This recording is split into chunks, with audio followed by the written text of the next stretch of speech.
Would you also like to save significantly on your heating costs?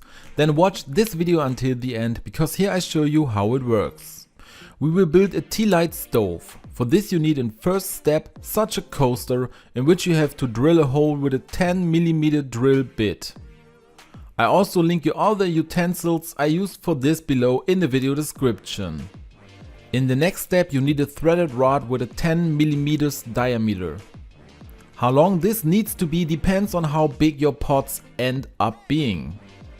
I have about a 27cm rod here for the pots that I used. Then here in the first step we put a nut on the bottom just a little bit and then another washer. Then in the next step our coaster, where we drilled the hole here, comes over it and we fix the whole thing with another washer and another nut. Now of course we have to turn it a little bit, but then we have already fixed the coaster to the threaded rod. That is step number 1. Now tighten it up a little bit more with a 17 open end wrench, but be careful not to over tighten it so that nothing breaks here at the end. Now we'll take another nut and turn it a little bit over here. You have to vary the exact distances, now always something that depends then, as I said, also on what kind of clay pots you use exactly. I have now turned it here about 7cm deep, that is, we still have 7cm threaded rod to the top.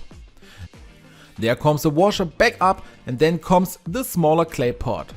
This now has a diameter of 15cm.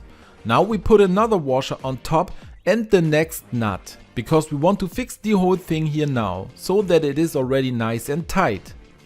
Again, use the open end wrench to tighten it a bit, but not too tight before something gets broken. Now comes the next nut, because we need a little space between the pots.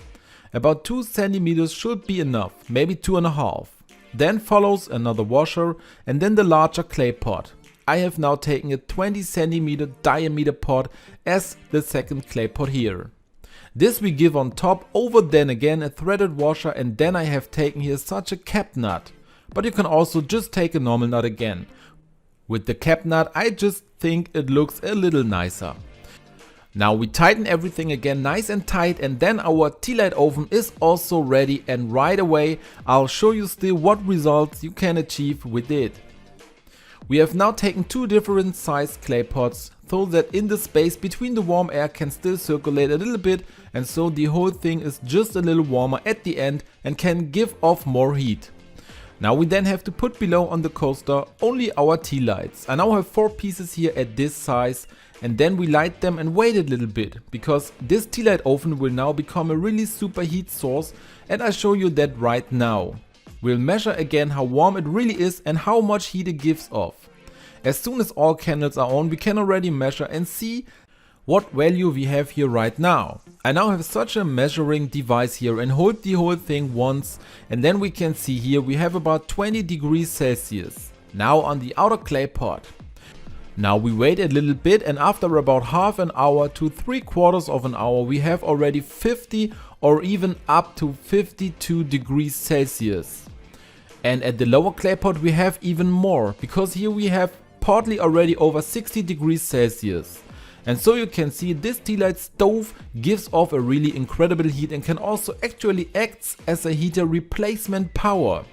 And with the current energy prices, the whole thing is just significantly cheaper than if you heat with the real heater. Try it out therefore also with you once, if you would like to save some heating costs. You can save even more money if you put candles in the freezer. I'll show you why in another video, which you can now find linked here in the screen. If you liked the video, then I would be really happy about a thumbs up, and don't forget to subscribe to this channel and activate the bell so you don't miss any new video.